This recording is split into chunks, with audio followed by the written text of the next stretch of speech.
박희락 교수입니다.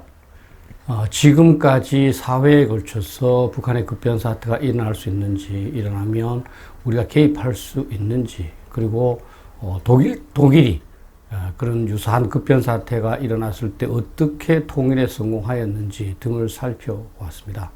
오늘은 마지막으로서 급변 사태가 일어날 경우 우리가 어떻게 해야 통일을 달성할 수 있는지, 또 사실은 어떻게, 무엇을 준비해야 하는지에 대해서 설명을 드리고자 합니다.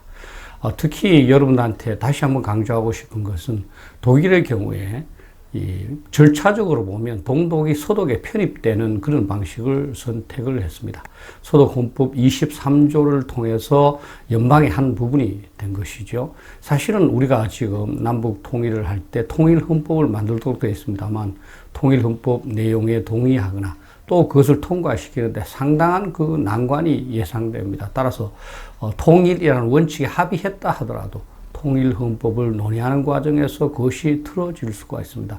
이러한 점에서 저는 우리 헌법에 북한이 편입되는, 우리 헌법을 북한이 수용하는 그런 방식이 필요하다 하는 것을 그 독일 통일의 교훈으로 제가 제시를 하였습니다. 그리고 더욱 중요한 것은 현재 서독 총리가 동독 출신의 메르켈이듯이 우리가 북한과 통일을 이룩하고 나서 북한 주민들을 실질적으로 차별을 하지 않는 겁니다. 그러한 확신을 좀 사전에 줘야 되고요. 그렇게 한다면 저는 형식은 중요하지 않다. 그리고 사실 저는 통일 헌법을 통한 그런 통일 방식이 일견 이상적으로 보이지만 실현되기 굉장히 어려운 방식이다, 이렇게 생각을 하고 있습니다. 이런 차원에서 오늘은 제가 우리 통일을 위해서 우리가 무엇을 해야 할 것인가, 이것이 바로 이제 어떤 통일을 지향할 것인가와 연관된다고 봅니다. 그 점에 대해서 말씀드리고자 합니다. 우선 큰 과제로서는 5개를 설정을 했습니다. 보시면 합의 통일로 우리가 방향을 전환해야 되겠다. 지금 많은 국민들이 흡수 통일을 마음에 두고 있지 않습니까? 흡수 통일은 안 된다 하는 겁니다. 두 번째, 합의 통일을 위해서는 북한의 협력을 확보하는 것이 절대적으로 중요하다 하는 겁니다. 그리고 세 번째는 합의 통일을 위한 다양한 여건 조성 노력이 필요하다 하는 것이고요. 그리고 네 번째는 주변국들의 지지와 협력도 획득해야 된다. 그리고 5번째는 무엇보다도 미국의 역할이 중요하기 때문에 통일 지향적인 한미동맹 관리가 요구된다 하는 사항입니다. 이러한 5가지 사항을 하나하나 제가 설명드리고자 합니다. 첫 번째, 합의 통일로의 방향 전환입니다. 저는 여러분들께서야 당연히 헌법 3조에 의하면 북한이 우리 땅이니까 올라가는 만큼 우리 땅이 되는 거 아니냐. 그러니까 우리 경찰이나 또는 군대를 보내서 그냥 접수하면 된다, 이렇게 생각하지만 그렇게 생각하시면 안 됩니다. 이제 흡수 통일한다는 생각은 버려야 됩니다. 유엔에 의해서 남북한은 별도의 국가로 국제사회에서 인정받고 있고, 또 북한 주민들도 어떻게 남한의 흡수 통일을 하는 것을 수용할 수 있겠습니까? 그래서 만약에 북한에 급변 사태가 발생하게 되면 새 정부, 북한에서 민주적이면서 좀 더 통일 지향적인 그런 새 정부가 수립되도록 지원하는 것이 우리가 할 일이고, 그 다음에 그 정부와 합의 통일을 노력해야 한다 하는 겁니다. 이러한 점에서 제가 서론에서도 말씀드렸습니다만, 통일 헌법 제정 방식은 재검토할 필요가 있다. 현재 민족 공동체 통일 방안에 의하면 통일 헌법 초안을 마련해서 이것을 통과시킨 다음에 이에 근거해서 총선거를 실시하고 통일하는 방식으로 되어 있습니다. 그런데 이렇게 하는 그 과정에서 얼마나 많은 혼란과 다양한 의견 분출이 있겠습니까? 그죠? 저는 통일 헌법에 대한 합의 자체가 저는 불가능하다, 이렇게 봅니다. 그래서 저는 이제 현실적으로 제시하는 것이 대한민국 헌법 제3조, 우리의 영토가 이제 한반도와 그 부속도서를 한다는 거지 않습니까? 이 제3조를 북한 주민들한테 수용하도록 하자. 그렇게 된다면 사실 이제 남한 땅의 일부가 되는 거니까, 그렇게 되면 모든 것이 간단하게 끝나지 않느냐. 이게 이제 서독이 제23조를 선택한 것과 동일한 맥락이라고 할 수 있습니다. 두 번째 이제 중요한 과제로 제가 말씀드리고 싶은 것은 합의 통일을 위한 북한의 협력을 확보하는 것이다. 북한 주민들을 설득하지 않는 상황에서는 통일이 안 됩니다. 그래서 북한 주민들이 충분히 납득할 수 있도록 남한이 분명한 통일 비전을 제시해야 되고 통일 후에 남북한이 어떻게 번영된 모습이 될 것인지 그거를 알려줘야 됩니다. 특히 이제 그 토지에 관한 부분은 굉장히 중요하잖아요. 그죠? 그러한 토지 분배, 이 원칙은 분명히 해야 된다. 그래서 저는 남한 주민들이 북한에 가서 토지를 획득하는 이거 금지해야 된다고 봅니다. 그래서 북한에 있는 사람들끼리 그 토지를 분명히 어떤 기준을 정해서 가를 수 있도록 그 원칙을 천명을 해야 된다. 그리고 이주 관련에 관해서도 당분간 이제 남한 주민의 이주를 금지하는 등 그러한 그 원칙을 제시할 필요가 있다 생각합니다. 특히 이제 북한 엘리트를 설득하는 게 중요합니다. 우리 남한도 그러하지만 이들이 이제 여론을 주도하기 때문입니다. 그래서 이들은 가장 우려하는 게 뭐겠습니까? 만약에 남한과 통일됐을 때 자신들의 기득권 상실은 물론이고 처벌받을 수 있는 것도 우려하지 않겠습니까? 그죠? 저는 그러한 것들을 불식시킬 수 있어야 된다. 그래서 북한에게 민주적이고 평화적인 새 정부 수립 기회를 주고 우리가 이것을 적극적으로 지원하는 그런 모습을 보이는 것이 저는 가장 중요하다. 뭐 이렇게 생각합니다. 이 북한이 독일의 이 사례에서 봤지만 북한이 통일을 결심하지 않으면 통일은 불가능하다는 이런 생각을 가져야 됩니다. 세 번째는 주변국들의 지지와 협력을 획득하는 것인데요. 이를 위해서는 평소부터 주변국들한테 우리가 어떤 방향으로 어떻게 평화적 합의 통일을 달성하려고 하는지 이라는 방향을 분명하게 설명을 해야 됩니다.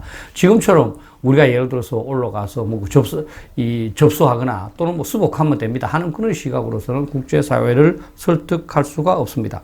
그러면서 우리는 통일을 위해서 우리가 적지 않은 희생도 생각을 해야 됩니다. 그래서 난민 발생하는 거 우리 전부 처리하겠다. 그 다음에 북한의 경제적인 어려움 그거 다 우리가 감당하겠다.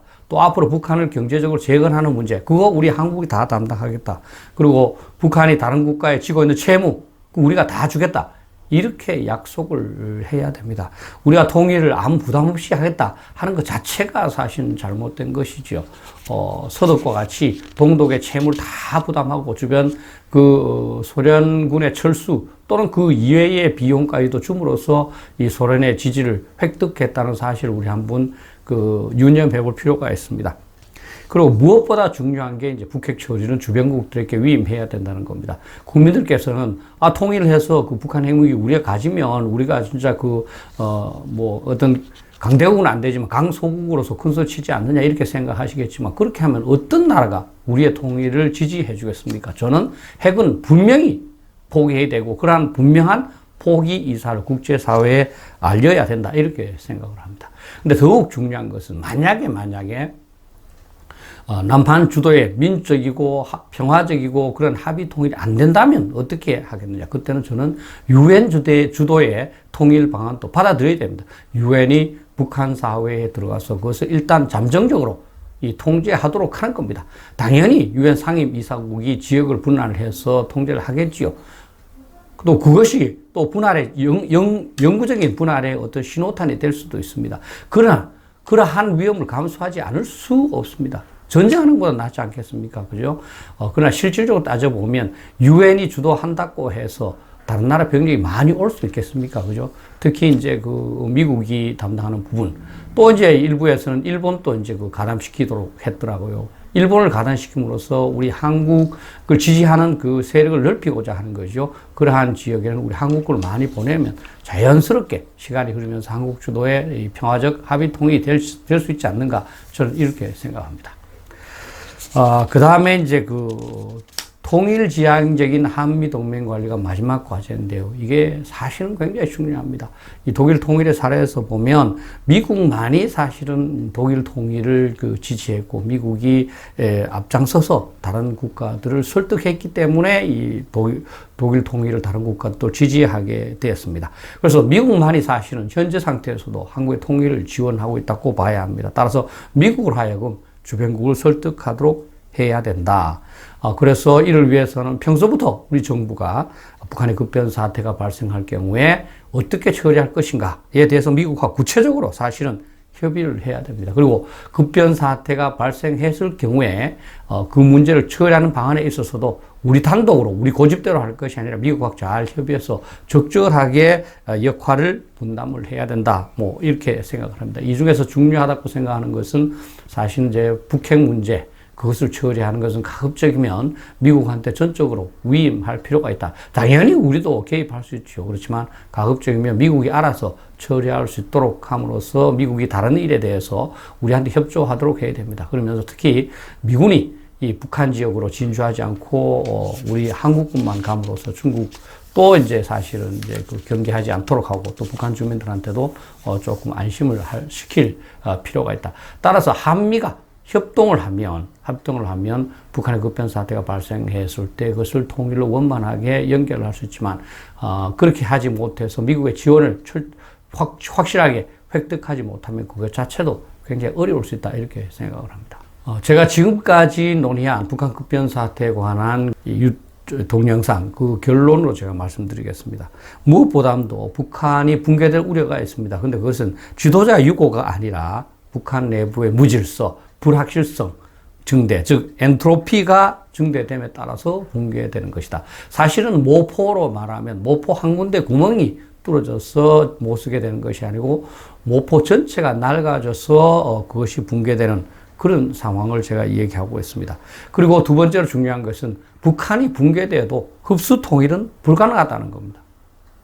여기에 대해서 우리 국민들이 냉정한 생각을 가져야 됩니다. 북한은 유엔에서 인정되는 별도의 국가이고 북한 주민도 그것을 바라지 않기 때문입니다. 세 번째는 그렇기 때문에 북한의 새 정부와 평화적 합의 통일을 이룩할 수밖에 없다. 북한에서 민주적이고 평화적인 새 정부가 들어서고 그 정부가 남한을 믿고 통일에 합의해 줘야 한다는 것을 인식을 해야 됩니다. 그리고 현실적으로 가장 중요한 게 이런 새로운 그 통일 헌법 이것을 만드는 것이 아니라 대한민국 헌법 제3조 그러니까 대한민국 영토 중에 일부가 북한이다 하는 것을 북한 주민들이 수용하도록 요구해야 됩니다. 그리고 저는 이제 뭐 쉽지 않겠습니다만 이제 앞으로 헌법이 만약에 이제 개정이 된다면 그 헌법에 북한을 그 우리 내부로 쉽게 받아들일 수 있는 그런 분명한 조항을 넣어둘 필요가 있다. 그렇게 된다면 그 헌법 조항만을 갖고 북한 주민들의 의사를 물어서 만약 찬성한다면 바로 통일을 하면 되기 때문입니다. 이러한 전반적인 차원에서 중요한 것은 그 독일 모델의 준용입니다. 독일 모델을 준용하는 것은 현실적으로 이 평화적 그 통일로 우리가 이 결말을 맺을 가능성도 높아지고요. 무엇보다도 다른 나라를 안심시킬 수가 있습니다. 독일 통일의 모델이 뭡니까? 내부적으로도 합의 통일을 이룩하고 또 다른 국가의 이 어떤 우려 이것도 충분히 반영했지 않습니까? 그죠? 그래서 대내외적으로 독일 통일의 모델을 우리는 철저히 따르겠다. 이렇게 이 말함으로써 다른 국가들도 대한민국이 평화적 합의 통일을 이룩하는구나 해서 안심하도록 만들 수 있고 또 우리 국민들에게도 그런 통일이 필요하다. 따라서 나도 우리 정부의 통일 방안을 적극 지지해야 되겠다. 이렇게 이제 그 결심할 수 있다고 봅니다. 그런데 그 북한의 급변 사태가 일어났을 때 우리가 지금처럼 해왔듯이 가만히 있는다고 해서 통일이 저절로 도둑처럼 절대로 찾아오는 것은 아니다. 현실적인 통일 방안을 지속적으로 논의 및 연구하고 그 방안에 대해서 사전에 필요한 대비 조치를 철저하게 가할 때 저는 통일이 가능하고 또 후손들 그것을 보고 아마 통일이 도둑처럼 찾아왔다 이렇게 평가할 수도 있을 겁니다. 감사합니다.